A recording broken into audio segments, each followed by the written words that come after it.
Smoke-filled streets, shattered calm. New images emerging from inside Iran show protesters confronting security forces head-on.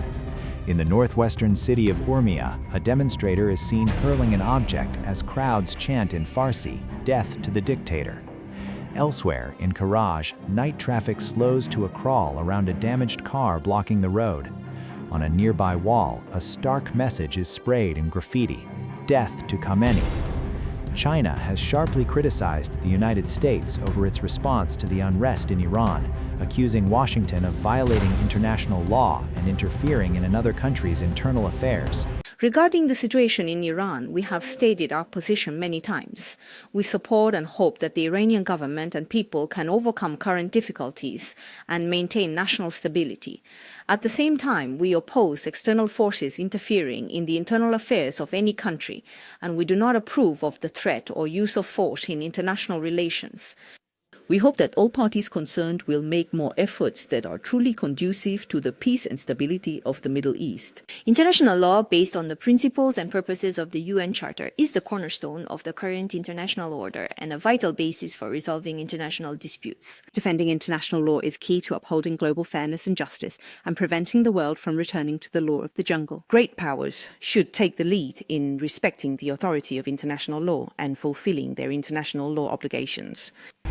Russia has echoed China's criticism.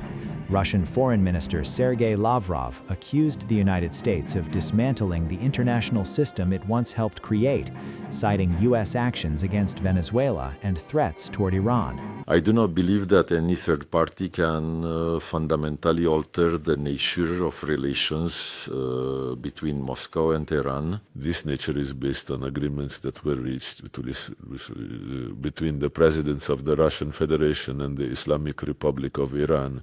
It serves the interests of both our two states and our two peoples.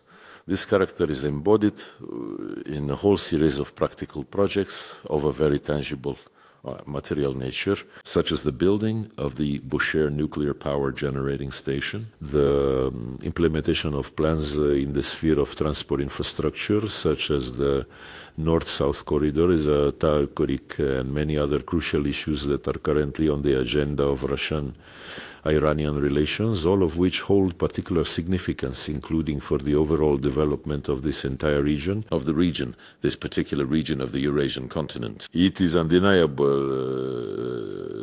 that when the United States begins to act completely disregarding all the principles that the Americans themselves have promoted, propagating a model that they themselves refer to as globalization, and when they themselves, after that, as I have already mentioned, abandoned all their principles, it certainly makes one think that our American colleagues appear quite unreliable when they act in such a manner, and to place their bets on the notion that everywhere there is oil or some other important strategic natural resources, thinking only about how to advance their own interests, and for this purpose they resort to threats and methods of direct pressure, specifically in the form of tariffs.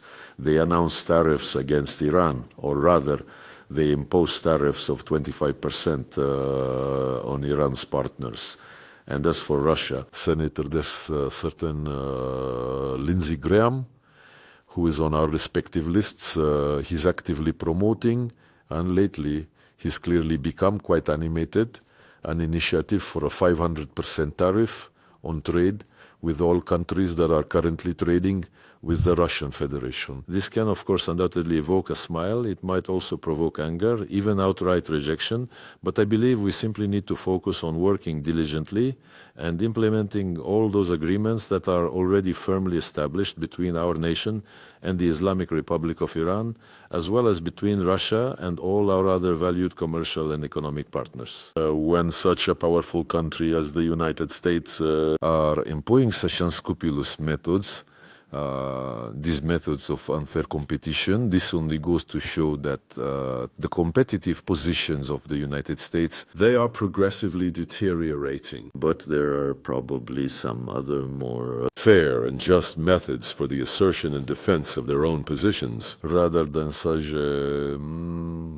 direct discriminatory use of sanctions.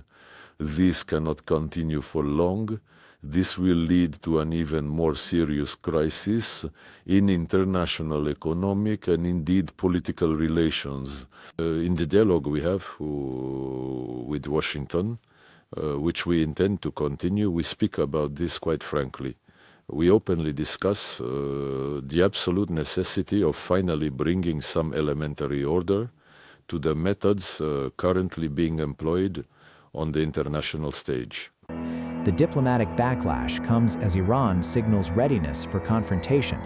Iran's foreign minister, Abbas Arakchi, warned that Tehran is ready for war if the United States chooses to test it, while also saying Iran remains open to dialogue. At the same time, Iran's Revolutionary Guards said they're at the highest level of readiness to respond decisively to what they called miscalculations by the United States and Israel. Inside Iran, the situation is growing more severe. Human rights groups say at least 3,428 protesters have been killed in a sweeping crackdown, with more than 10,000 arrested.